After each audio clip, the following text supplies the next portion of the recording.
आ गई है वो भाभी नेक्स्ट डोर जो कि आती है मोहल्ले के हर विभूति और तिवारी के सपने में फ्रॉम नाइट टिल सुबह। अजी सही पकड़े है, हो गई है तापसी की वापसी as Haseen Dillruba. So hello everyone and welcome back to my channel movie dissection.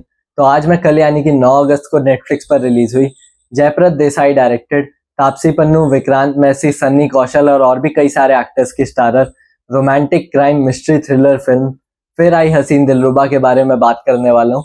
तो फिर आई हसीन दिलरुबा 2021 में आई फिल्म हसीन दिलरुबा का सीक्वल है। और सबसे पहले तो बीइंग ऑनेस्ट मैं आपको ये बता दूं कि मुझे पहले वाला पार्ट भी कुछ इतना खास नहीं लगा था, तो इसलिए मैं इसके सेकंड पार्ट को लेकर भी इतना कुछ ईगर नहीं था। बट स्टिल अब आ गया है तो चलो बात कर लेते हैं। तो दोनों ही फिल्मों की राइटर कनिका ढिल्लन ने इन फिल्मों के जरिए सभी हिंदी पल्प फिक्शन राइटर्स और उनकी पल्प फिक्शन नॉवेल्स और कहानियों को एक होमाज पे किया है। और इसलिए दोनों ही फिल्में पुराने टाइम में बस स्टैंड और रेलवे स्टेशन पर मिलने वाली वाइब्रेंट और प्रोवोकेटिव से फ्रंट कवर्स के साथ आने वाली उन मियाँ बीवी पुलिस और डिटेक्टिव वाली क्राइम स्टोरीज जैसी फील होती है, जिनके टाइटल्स भी अक्सर काफी क्रिंजी से हुआ करते थे और जिनमें हवस के नाम पर बड़े बड़े खून हो जाया करते थे और जिन्हें लोग तब पढ़ा करते थे जब मनोरंजन के लिए स्मार्टफोन और नेटफ्लिक्स जैसी चीजें नहीं हुआ करती थी। और सिंस उन्हें सिर्फ एंटरटेनमेंट पर्पस के लिए पढ़ा जाता था तो उनमें उतना कोई लॉजिक नहीं होता था। और यही सेम चीज इन दोनों फिल्मों के साथ भी है, क्योंकि दोनों फिल्मों के वर्ल्ड में लॉजिक नाम का तो कोई शब्द नहीं है और सभी कैरेक्टर्स के चॉइसेस और डिसीजंस भी बिल्कुल इलॉजिकल और अनरीजनेबल से लगते हैं और सारे ट्विस्ट भी बस ट्विस्ट के नाम पर हमारे ऊपर फेंके जाते हैं। और इस फिल्म की कहानी के बारे में अगर थोड़ी सी बात करूं तो रानी और रीशु पिछली फिल्म के कांड के बाद अभी तक पुलिस से बचते फिर रहे और छुप छुप कर मिल रहे हैं। और जैसा कि पिछली फिल्म में उन दोनों के रिश्ते के बीच रानी जी के दूर के देवर नील आ गए थे, तो वैसे ही इस बार एक लेवल और ऊपर जाते हुए कटरीना कैफ के देवर सन्नी कौशल एज अभिमन्यु इन दोनों के बीच आ गए और साथ ही में नील जी के सगे चाचा जिम्मी शेरगिल एज मृत्युंजय पासवान केस को पूरी शिद्दत के साथ सॉल्व करने का जुनून लेकर आ गए।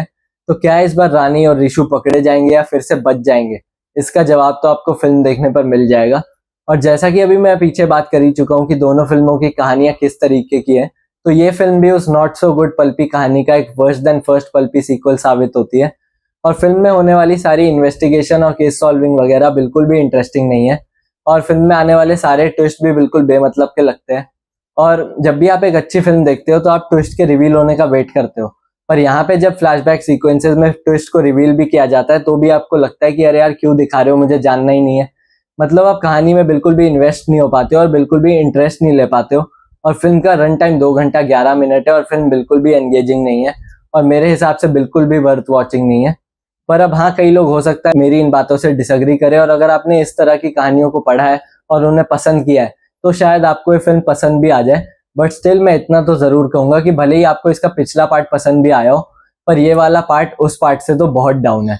लेकिन हाँ, परफॉर्मेंसेज वाइज फिल्म में कोई कमी नहीं है और सभी एक्टर्स ने अपने अपने रोल सही तरीके से निभाए हैं और फिल्म मात खाती है तो सिर्फ अपनी कहानी में। और इसलिए ओवरऑल मैं ये कहना चाहूंगा कि फिर आई हसीन दिलरुबा, मैं नहीं जानता कि फिर क्यों आई और आके कुछ कमाल भी नहीं कर पाई। और फिर भी अगर आप फिल्म को देखने का प्लान कर रहे हो तो मेरा फर्ज बनता है कि मैं आपको पेरेंटल गाइडेंस बताऊं।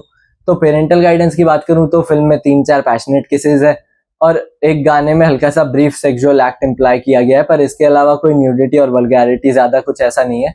तो इतना अगर आपको चलता है तो फैमिली के साथ देख सकते हो, वरना अगर ना भी देखो तो भी कोई इतना फर्क नहीं पड़ेगा।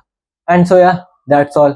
और अगर आपको मेरा रिव्यू अच्छा लगा हो तो चैनल को प्लीज सब्सक्राइब करो और वीडियो को लाइक करो, शेयर करो और मेरी थोड़ी सी केयर करो।